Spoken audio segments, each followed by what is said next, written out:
नमस्कार मित्रों, आज किसी भी प्रकार का न तो अभिवादन न अभिनंदन, आज सीधे मुद्दे की बात। आज मैं अपनी बात रखने से पूर्व दो लाइनें कहना चाहता हूं कि ए मुल्क तेरे बर्बादी के आसार नजर आते हैं, सारे के सारे नेता गद्दार नजर आते हैं। जी हाँ मित्रों, आज संपूर्ण देश दो महामारियों से त्रस्त है।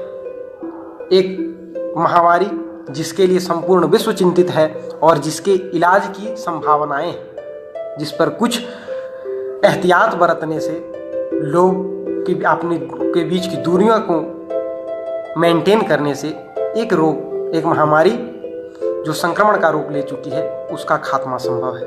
परंतु एक दूसरी जो अघोषित बीमारी हमारे संपूर्ण राष्ट्र में फैल चुकी है, उसके लिए किसी भी संस्थान में किसी भी प्रकार का किसी भी व्यक्ति के द्वारा उसे खत्म करने का प्रयास नहीं किया जा रहा है। और उस महामारी का जो स्वरूप है वो वर्तमान कोरोना की महामारी से ज़्यादा खतरनाक है।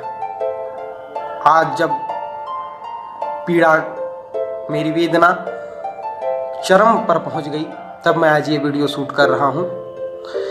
मैं बात करने जा रहा हूं वो दूसरी महामारी की, जिसका नाम है वर्तमान राजनीति। जी हाँ मित्रों, भारत की वर्तमान राजनीति आज कोरोना से भी भयावह हो चुकी है। देश में एक और जहां कोरोना महामारी के चलते पूरे संपूर्ण विश्व की, न केवल भारत बल्कि संपूर्ण विश्व की सारी महत्वपूर्ण संस्थाएं, शैक्षणिक संस्थाएं, औद्योगिक संस्थाएं, न्यायिक संस्थाएं, व्यक्तिगत संस्थाएं, निजी संस्थाएं, जितनी भी महत्वपूर्ण संस्थाएं हैं जो किसी राष्ट्र के संपूर्ण सफल संचालन के लिए आवश्यक है, उन सब पर आज प्रतिबंध है, वो सारे बंद हैं। लेकिन राजनीति का छलावा देखिए, वही एक तंत्र है जहां आज चुनाव आयोग लगी हुई है छोटे छोटे राज्यों में चुनाव करवाने के लिए।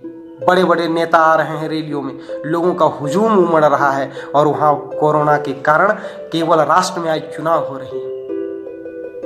भारत का संविधान सबसे विश्व का बड़ा लिखित संविधान है और हमारे संविधान में ये प्रावधान है कि आपातकालीन स्थिति में अगर किसी राज्य का चुनाव कार्यकाल खत्म हो जाए तो वहां पर हम वहां की सरकार को भंग कर राष्ट्रपति शासन लगा सकते हैं। तो आज ऐसी क्या स्थिति थी कि देश के इन बंगाल, केरल, तमिलनाडु और अन्य असम क्षेत्र में जो राजनीतिक वोट हो रहा है या फिर झारखंड में जो उपचुनाव हो रहे हैं, इनको क्यों नहीं स्थगित किया गया?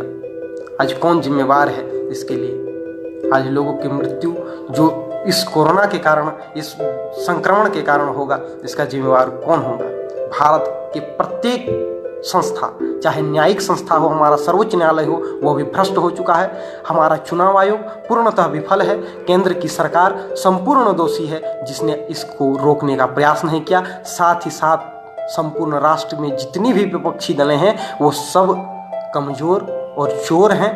उन्होंने किसी भी प्रकार से इन सब का विरोध नहीं किया, क्योंकि उनके लिए सत्ता और कुर्सी प्यारी है।